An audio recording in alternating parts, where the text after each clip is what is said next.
Hello everyone, and welcome back to the channel. Today, we're diving into a critical development in the ongoing war in Ukraine. President Trump expresses disappointment after call with Putin about the war in Ukraine.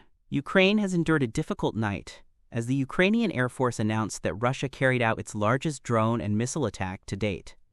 The assault lasted for 13 consecutive hours, marked by explosions and the sounds of drones shaking residential neighborhoods.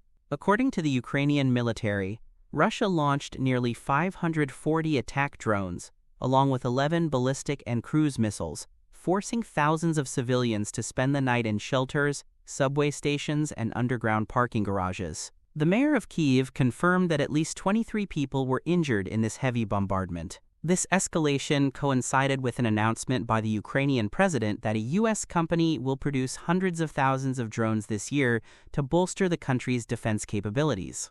Meanwhile, the Trump administration decided to halt some weapons shipments to Ukraine, a move that raised questions about Washington's commitment to supporting Kyiv.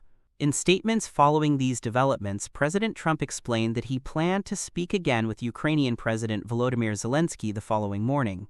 However, he did not hide his deep frustration with the outcome of his latest call with Russian President Vladimir Putin. Trump said, "I am very disappointed with the conversation I had today with Putin.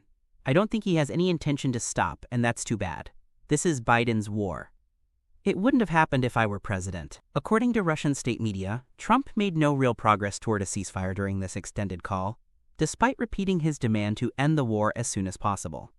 In response, the Kremlin said that Putin reiterated his commitment to achieving what he described as the root causes behind the military operation, a phrase Russian officials often use to refer to their demands to keep NATO away from their borders and secure control over Ukrainian territories they have declared annexed.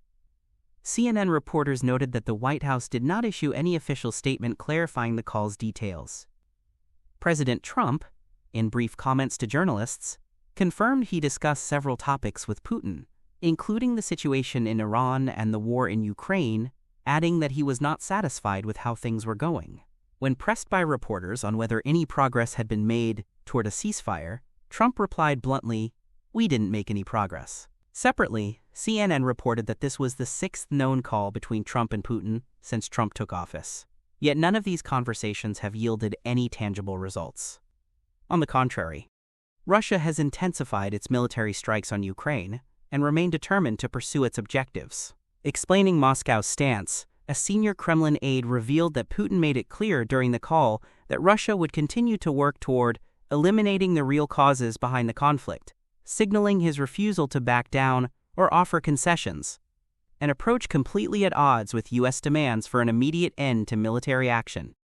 Regarding American military support, observers noted the suspension of certain arms and ammunition shipments to Ukraine, a decision some interpret as political pressure on Kyiv.